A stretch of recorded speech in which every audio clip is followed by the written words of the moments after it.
Vamos embora aqui para o Chartplotter especificamente, né, gente? Então, o Chartplotter ele tem que ser todo configurado, né? Ele vem com uma configuração bastante avançada já e feita, mas é importantíssimo que você, quando tem um barco ou usa um barco, você faça a reconfiguração disso tudo, né? Então, eu vou passar tela a tela aqui, e tem bastante tela, mas é muito legal porque eu consegui gerar aqui capturas de tela do próprio aquário e a gente vai em cima dela explicar para vocês. Então, a primeira coisa que a gente faz é a configuração do próprio barco. Então, eu configuro o idioma, configuração do barco. O que eu configuro? Comprimento, calado.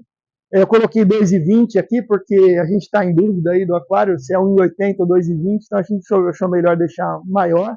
A largura do barco, a boca, e a altura do barco também, caso existam linhas de alta tensão, isso pode ser fonte de alarme, né? Eu vou passar num lugar onde existe mapeamento de uma linha que é baixa. Isso aconteceu já acidentes recentemente por causa desse descuido de velejador, né?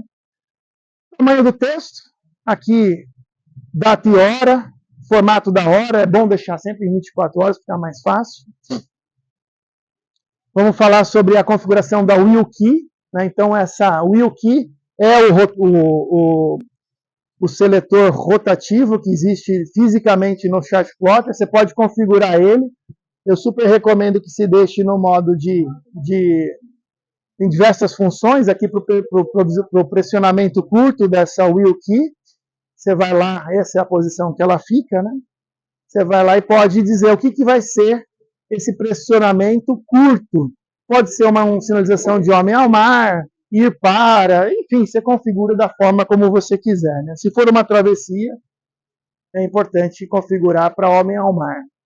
Aqui você pode ter informações dos satélites também, para ver o sistema GPS, qual a intensidade de sinal. Em geral, a taxa de erro, vocês sabem, existe sempre uma taxa de erro no GPS, mas é bastante preciso. Só tomem cuidado entre ilhas, às vezes, até entre o Navionics e o Chartplotter, é diferente a informação, façam um teste depois. Você está passando entre duas ilhas, assim, um lugar raso até, e o Navionics vai te falar para você ir uns 10 metros para a direita, cara, e o outro fala 10 metros para a esquerda. Então é difícil a gente, como velejador, tem que ter ideia do que deveria de fato acontecer e olhar principalmente a carta. Se eu olho a carta e vejo que as ilhas estão aqui, mas existe um perfil que é um pouquinho mais preponderante e interessante para a esquerda, mantém a esquerda, não importa se o Navionics está te mandando ir pelo meio, ou se ele está dizendo que você está mais para a direita, cara, pega uma noção de distância entre as duas ilhas e bota no que está na carta, né? Esquece o Navionics, esquece o Chartplotter. Frequentemente eles dão informações divergentes, a gente tem que ser profissional nessa hora de escolher, né? Existe também um botão logo de cara de restaurar padrões, você pode restaurar toda a configuração do Chartplotter. Acabei de adquirir o barco, não tem problema, é bom alguém que conheça, porque vai ter que restabelecer as fontes de cada sinal do barco. E aí você pode escolher quais são os padrões que você quer restabelecer. Eu quero só as configurações locais. Então você seleciona o que você quiser e aí você vai resetar o Chartplotter por aí, né? O controle de energia é uma função que vai definir se ele desliga os demais equipamentos ou não. Então, se eu desligar ele vai desligar outros Chartplotters simultaneamente, né? É interessante deixar ele como mestre, principalmente o principal Chartplotter do barco.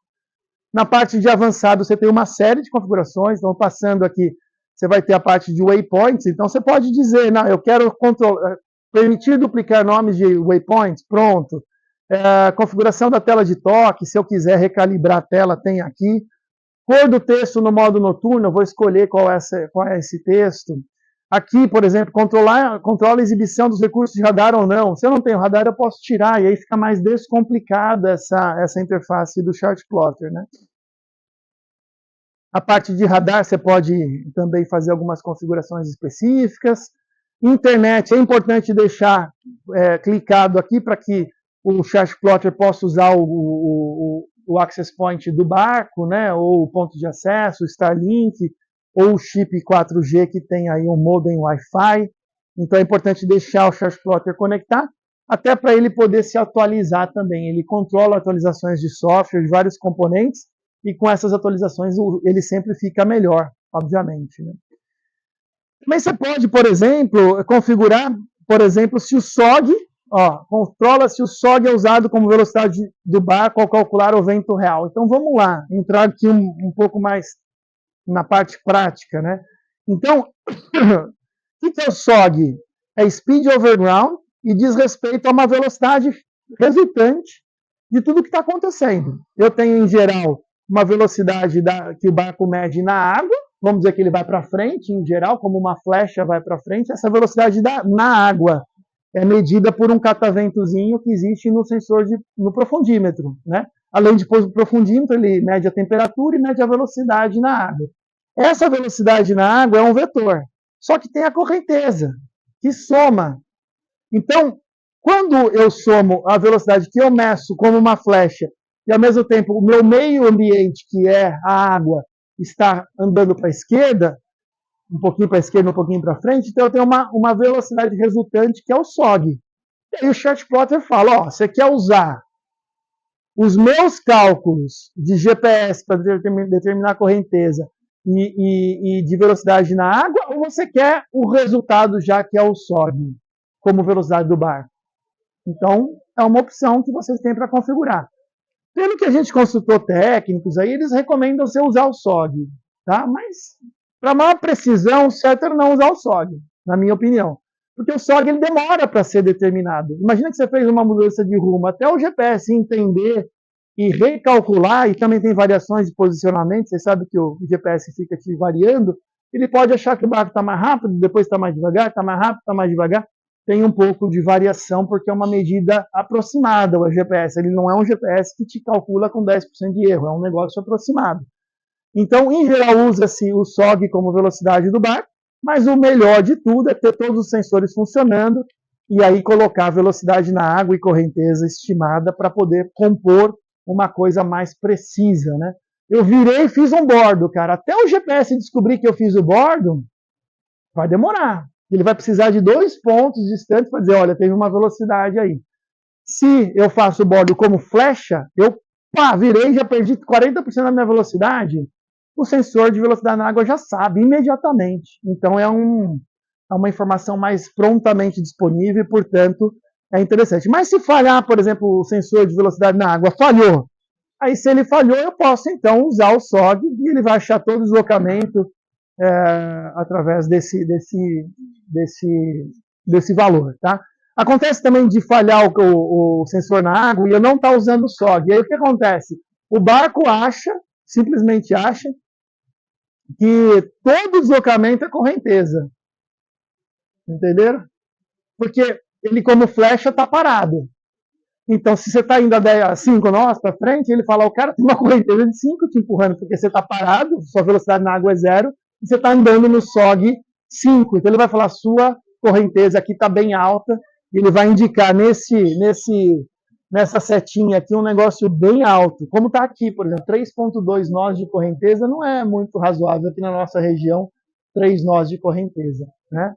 Então, isso é a correnteza no meio daquela. Isso. Essa seta azul é a correnteza, a direção do barco está aqui, né? 302, e depois.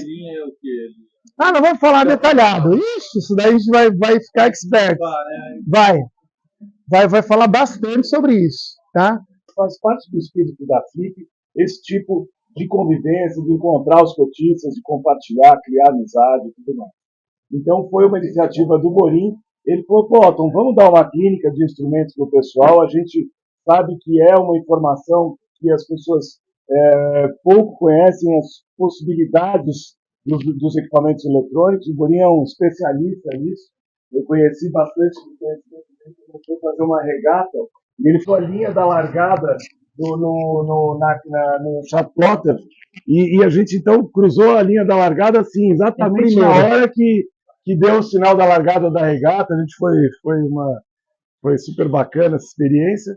E o Borim falou, pô, vamos ensinar para as pessoas quais são os recursos que tem nos equipamentos do barco, e é lógico que os barcos têm equipamentos diferentes, mas os princípios geralmente são os mesmos, né? Então, tá aí, o Borim vai dar essa contribuição aí para todo mundo, e vamos aproveitar esse conhecimento.